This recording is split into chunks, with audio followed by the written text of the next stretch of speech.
Hello, welcome back to Recta Ratio. I'm Nathalia França, and today we're going to address a very relevant topic in international law, terrorism. Do we have an international definition of terrorism? Well, projects aimed at instituting the general criminalization of international terrorism have always existed. The objectives are, on the one hand, to typify conduct not present in any of the existing regulatory instruments, especially those influenced by technological development, such as cyberterrorism, and, on the other hand, the adoption of a convention on the suppression of acts of terrorism if the contact is subject to consensus, a fact that would avoid the disadvantages of unequal treatment conferred by the various treaty regimes in force. Such projects that aim to achieve the criminalization of international terrorism worldwide have developed in two ways. The first one began in the 1990s, when attempts were made to include terrorism in the list of crimes over which the International Criminal Court, the ICC, could exercise jurisdiction. The second was the elaboration of a general convention on international terrorism within the scope of the United Nations. None of these approaches to date have been successful. As mentioned, the states exerted strong influences in these processes, as their willingness to reach a consensus on the definition of terrorism and the consequent criminal provision in some international treaties were not advanced. Even after September 11, 2001, when the discussion resurfaced, countries, especially the United States of America, wanted to ensure that counter-terrorist response was solely their choice. So they not only denied international jurisdiction for such facts, but also extrapolated the pillars of international human rights law and the rule of law into the most draconian counterterrorism measures of the 21st century. If terrorist agents had been criminally prosecuted by an international court, perhaps so many atrocities would have been avoided. The term terrorism is confusing. It's dangerous, and at the same time, it's indispensable. Confusing because it has many different meanings to different interpreters, and time has changed its scope of meaning over the years.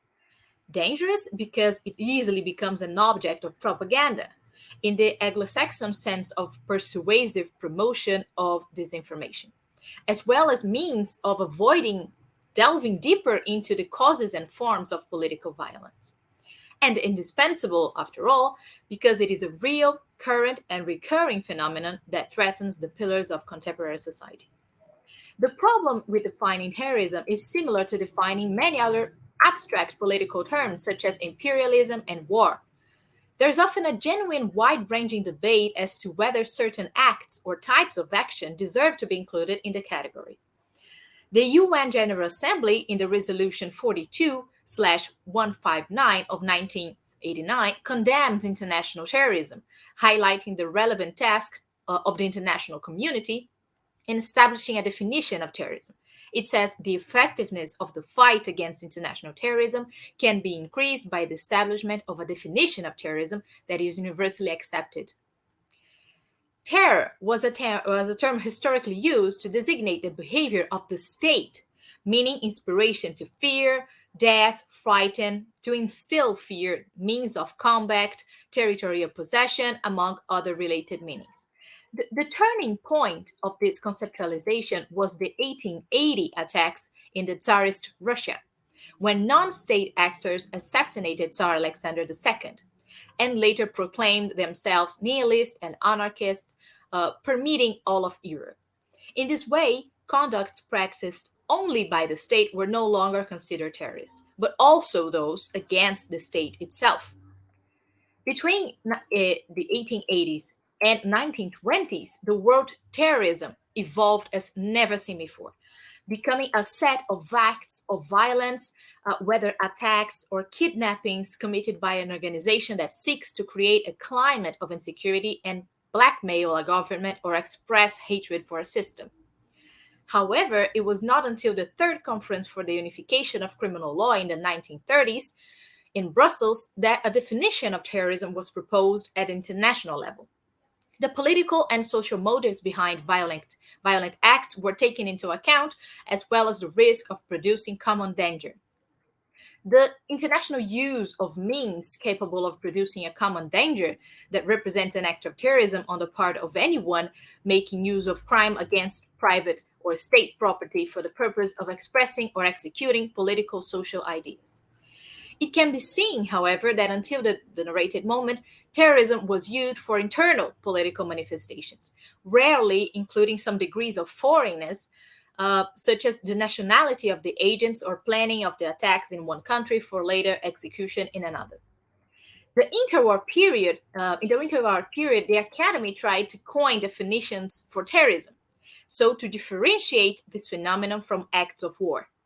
So Antonio Sotil in 1938 was teaching the summer course of the Hague Academy of International Law when he proposed that terrorism should be understood as a criminal act carried out through terror, violence, or great intimidation with a view to achieving a specific objective.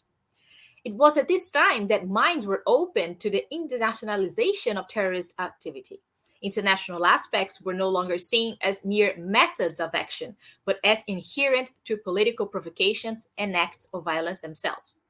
The first document that predicted terrorism as international crime was the Convention for the Prevention and Punishment of Terrorism, which did not enter into force as only India ratified the agreement.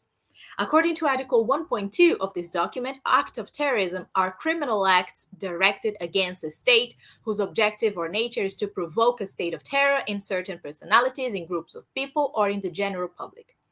Note that this is not a definition of terrorism, but of acts of terrorism, listed later in the convention as international facts that aim to affect life, bodily integrity, health, or the freedom of heads of state, spouses or persons of listed above, such as heads of state, person exercising the prerogatives of the head of state, persons in charge of public functions or who occupy public positions when the fact is predicted against them due to the functions or positions that they exercise, and the international act that consists in destroying or causing damage to public property or intended for public purposes that belong to another high contracting party to this treaty or that are subject to its authority is also terrorism. After the wide, diversified range of definitions of the terrorist phenomenon were not enough, whether from doctrine legislators, the international community, jurisprudence, politics, or social sciences, it is also worth remembering that what some consider terrorism, others may consider as an act of heroic fight for freedom, as stated in the famous aphorism, one man's terrorist is another man's freedom fighter. Indeed, history shows that for decades, national liberation movements, guerrillas, and demonstrations and revolutions were qualified as terrorism. According to the United Nations, terrorism is by nature international, as the command and control of terrorist groups, recruitment, training, operations, and targets may all be allocated in different countries. Thus, counter-terrorist measures will not be as effective unless all nations cooperate and agree in choosing common characteristics of terrorist groups and their actions. Agreement on a common definition would be a step forward towards an universal cooperation in the prevention of terrorism. The UN unsuccessfully tried to propose a universal agreement after the 1972 Munich Olympics massacre. But some nations, notably in Africa, Asia, and the Middle East, did not agree to label groups sympathetic to their ideals as terrorists. The most used definition of terrorism nowadays, unfortunately, is the US Department of Defense's 2010 definition, which is the unlawful use of violence or threat of violence to instill fear and coerce governments or societies. Terrorism is often motivated by religious, political, or other ideological convictions and committed to the pursuit of generally political goals. Among the reflections of a watertight definition of terrorism there are pitfalls regarding the practice use of the term. Adam Roberts warns of the stereotyping of terrorism to activities or movements in which there is a clear distinction of behavior, such as the United Kingdom and the United States of America, which between 1987 and 1988 labeled the African National Congress from South Africa as terrorist, a superficial and silly categorization easily dismantled with the emergence of Nelson Mandela as chief executive. As you can see, there is no international definition of terrorism.